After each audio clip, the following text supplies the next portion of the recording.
সালামু আলাইকুম শিক্ষার্থীরা, শিশির একাডেমিতে সবাইকে স্বাগতম। আজ আমরা ষষ্ঠ শ্রেণীর সামাজিক বিজ্ঞান ও ইতিহাস বইয়ে ৮০ পৃষ্ঠার কাজটির সমাধান করব। এখানে বলা আছে, চলো এবার আমরাও নিজেদের মতো করে নিজ নিজ এলাকার বাস্তবতা অনুযায়ী কাজের ক্ষেত্র চিহ্নিত করি।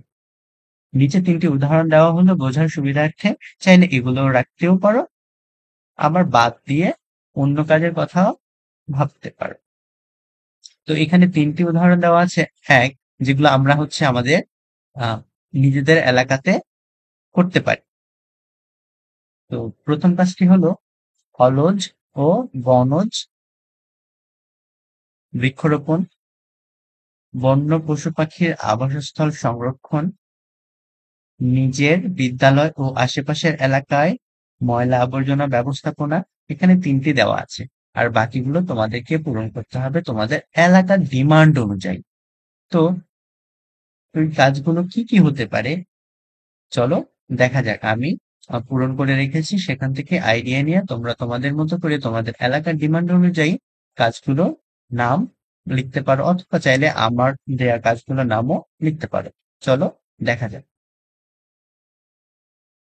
প্রথমে আমি যে ৩টা বইয়ে দেওয়া ছিল সেই ৩টা নিলাম। তারপরে আমি নতুন করে নিলাম প্রাকৃতিক পরিবেশ দূষণ ও এর ক্ষতিকর প্রভাব সম্পর্কে সবাইকে সচেতন করতে হবে।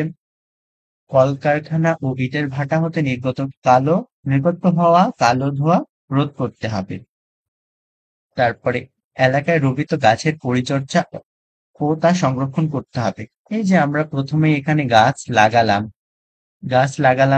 তারপরে আমাদের এলাকায় আরো যেসব গাছ আছে সেগুলোকে পরিচর্যাও করতে হবে, সংরক্ষণের ব্যবস্থাও করতে হবে। তারপরে আমার এলাকায় নদী, বিল, হাওর সহ অন্যান্য প্রাকৃতিক সম্পদের দূষণ রোধ করতে হবে।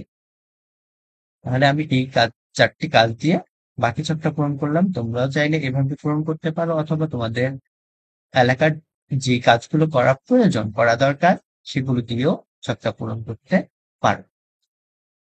আরেকটা কথা, আমার চ্যানেলে তোমাদের জন্য সকল প্রকার শিক্ষামূলক ভিডিও প্রতিনিয়ত আপলোড করা হচ্ছে। তোমাদের অ্যাসাইনমেন্ট, মূল্যায়ন ও বইয়ের বিভিন্ন কাজ প্রতিনিয়ত আপলোড করা হচ্ছে। তোমরা চ্যানেলটিকে সাবস্ক্রাইব করে বেল আইকনটি বাজিয়ে দিবা, এবং প্লেলিস্ট আকারে চ্যানেলে সকল ভিডিওগুলো দেওয়া আছে। তোমরা গিয়ে সেখানে খুব সহজেই তোমাদের পছন্দের বা প্রয়োজনীয় ভিডিওটা খুঁজে বের করে দেখে নিতে পারো।